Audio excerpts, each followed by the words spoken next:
Welcome dear students to certificate course on groundwater exploration organized by Department of Geology, Shri Shivaji Science College, Amravati.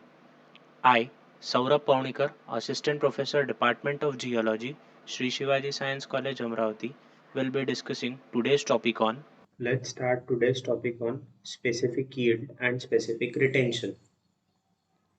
When water is drained from a saturated material under the force of gravity, the material releases only part of total volume stored in its pores. So, let's say for an example, if we consider a sponge, right? Sponge have n number of pores, okay? So, in that sponge, let's say this is our sponge and it have n number of pores, okay? And I have poured one glass of water on the sponge. Okay, so what will happen? It will absorb that water, right? And now, if I just take this sponge in my hand and under the gravitation, under the force of gravity, let that sponge be free in air. What will happen? Some water from it will start seeping out from there, right, from that sponge under the force of gravity. And after a while also, let's say after a half an hour also, there will be some water left in this sponge, right, some water left in this sponge. So we are talking about that is when water is drained from a saturated material. For here we are considering a saturated material to be a sponge. Okay, so in practical life application it will be a soil or a rock. Under the force of gravity, the material releases only part of total volume stored in its pores. So all the water is not released from that material. Okay. A part of water is retained in the interstices largely by the force of molecular attraction, adhesion, and cohesion. So some water will always stick around these particles and will stay in this medium only due to inter due to force of molecular attraction, adhesion, and cohesion. Okay, the attraction between the walls of interstices and the adjacent molecules of water is called adhesion. So what is adhesion? The attraction between the walls of interstices and the adjacent molecules of water, that is nothing but your adhesion. The attraction between adjacent molecules of water is called cohesion. So the attraction which is in between the adjacent side by side molecules of water, that will be your cohesion. So one is adhesion, which is with attraction with walls, okay, interstices walls of with waters of molecule, and when it is cohesion, it is in between the adjacent water molecules. Okay, the walls of interstices retain a film of water by adhesion, and some waters is retained in detached interstices. That's why that sponge won't let all water from it uh, go away just under the influence of gravity. The amount of water retained varies directly as the aggregate surface of interstices. What it is saying, the more the interstices, the more the pores are there, more the smaller surfaces are there, the more the retention will be. And indirectly, as the size of interstices, thus retention is greater in rocks having smaller interstices. So let's say for example, shell will retain more water in it. Okay, its retention will be more. It won't let all water go away from it, or it won't let much water go away from it as compared to sandstone. a sandstone have comparatively bigger voids, bigger size pores in it.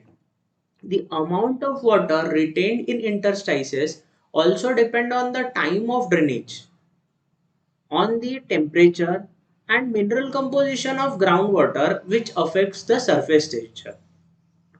So it also depends upon time of drainage, temperature, mineral composition of groundwater, and surface tension, viscosity, specific gravity on various physical relations of the rock. So also depends upon different relations of rock. Okay. So I hope you got the idea, that is the capacity of holding a rock of water even after it is under the gravitational head or under the gravitational force.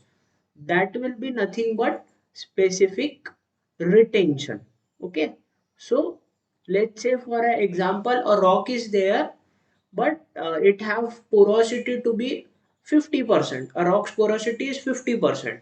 So what happens, it can accumulate, let's say 100 ml of water in that 50 a rock sample. Let's consider a rock sample, and it have 50% porosity. So 50% porosity in a rock sample can accumulate 100 ml of water. Okay, but under the gravitational head, that 100 ml of water cannot come out from that rock. Okay, from that rock sample, only some percentage of that 100 ml will come out. Let's say for example, the if pores are very small in size, so less specific, so more the specific retention. Okay, smaller pores, more specific retention, bigger pores, less specific retention. So let's say if it is a smaller pore rock, then as a 50% of porosity is there in that rock, but it have small size pores in it. So 100 ml water can accumulate in that rock, but it will only give away, let's say, 30 ml of water. Let's say I poured 100 ml water in this, and 100 ml water is accumulated in this rock sample.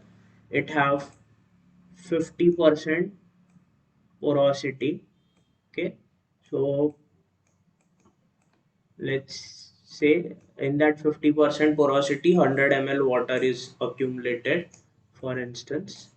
Okay, so now 100 ml water is accumulated in this, but its giving capacity is very less, right? It will retain more water in it, as its pores are very small. So n number of molecules will be attached by to the walls by the force of adhesion, right? What we learned, the attraction between the walls of interstices and the adjacent molecules of water is called adhesion. So more water will retain in this, and let's say it is only giving from that 100 ml, it is only giving 25 ml. Okay, so it is actually what it is, how much percent it is retaining. It is retaining 75% in it, right? So specific retention of this rock sample will be 75%. The lesser the specific retention, the better the aquifer is. That's why this is the only reason why a shell is not a good aquifer, because it have n number of pores, very small pores. It can accumulate so bigger amount of waters, right? As its porosity is very high, but due to this specific retention capacity, it is very high in shell. it will not lead much water from it. So if we tap a well in this kind of aquifer, this, let's say, this kind of rock, we cannot say it to be a aquifer. So that's why we'll say this kind of rock which do have water, but it is retaining most of it. So it is not letting go the water it have, right? So it have more specific retention capacity. Okay.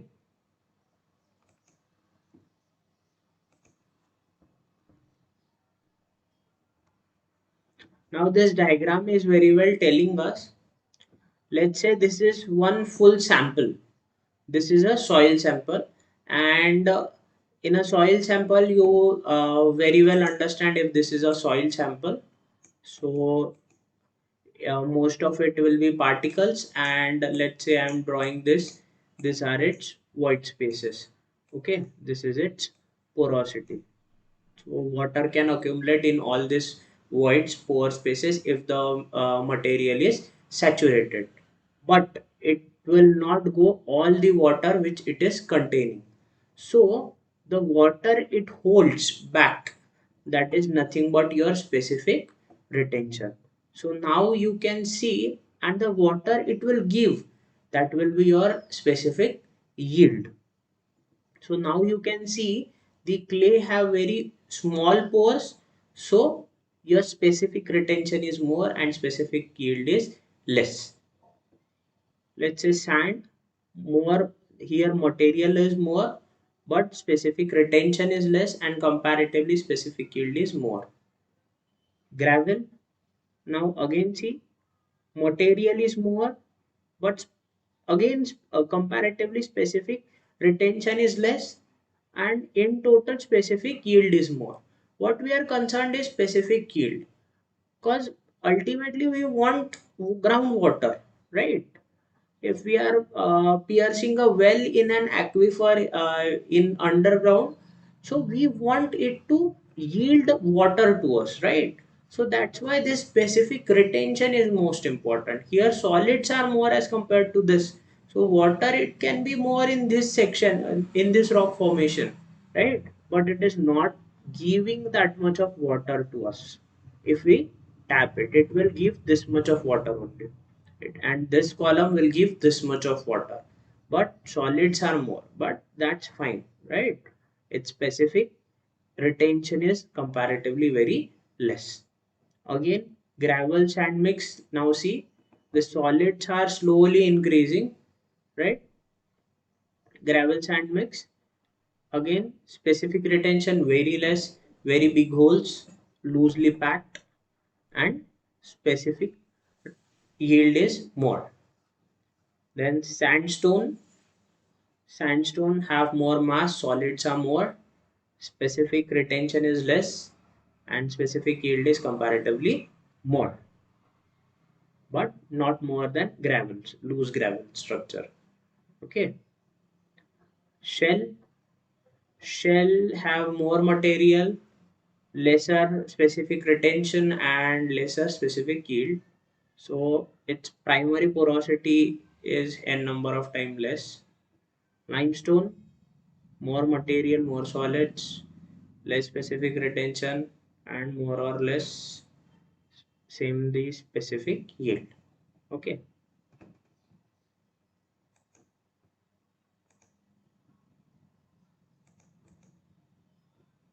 Now let's discuss about specific yield. So specific yield and specific retention go hand in hand. The specific yield of rock is measure of the water yielding capacity of the rock. So what I said, it will specific retention is the capacity of rock to withhold the water, to not let go the water under the gravitational force, right? And specific yield will be the water, the amount of water that same rock sample lets go from it, let flow out, or it let go from the sample. That is nothing but your specific yield. The specific yield of rock is measure of water yielding capacity of rock and is expressed quantitatively a percentage of total volume of rock occupied, that is what we were seeing the solids, by the ultimate volume of water released from or added to storage in water table of aquifer per unit horizontal area of aquifer and per unit decline or rise of water table. So your specific yield can be mathematically represented as volume of water drained after saturation, right? After saturation upon total volume of soil. Okay, this includes solids plus void. Okay, so specific yield will be Vy upon V. Let's see over here what is Vy. Vy volume of water retained. Okay, that is your volume of water drained, that is your specific yield, and volume of water retained, that is Vr, that is volume of water retained, that makes Vv, volume of voids, and this total is total volume of soil, and this is volume of solid which is represented as Vs. Specific retention of rock is measure of water retaining capacity of rock and is expressed quantitatively as the percentage of total volume of rock occupied by groundwater that will be retained in interstices against the force of gravity. We have discussed it already. So SR stands for specific retention, volume of water retained by saturated soil against gravity upon total volume of soil. Okay, that is your SR is equals to VR by V.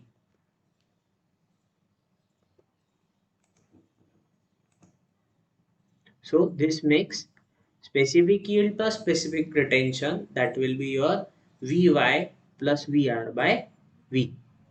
Okay, total volume of, and Vy plus Vr will be total volume of voids in the soil, right? We have seen it earlier, right? That is Vv. So but Vv by V is porosity, we have seen this in earlier lecture. So specific yield plus specific retention is nothing but your porosity. So we have now specific yield plus specific retention is equals to porosity, where all pores are interconnecting. So this condition is to be kept in mind for this equation. Okay.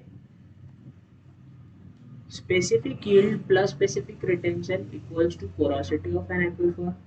Both specific yield and specific retention are expressed as decimal fraction or percentages. Specific yield of unconfined aquifer range between 0.5 to 30%. Specific yield cannot be determined by confined aquifer because the aquifer materials are not dewatering during pumping.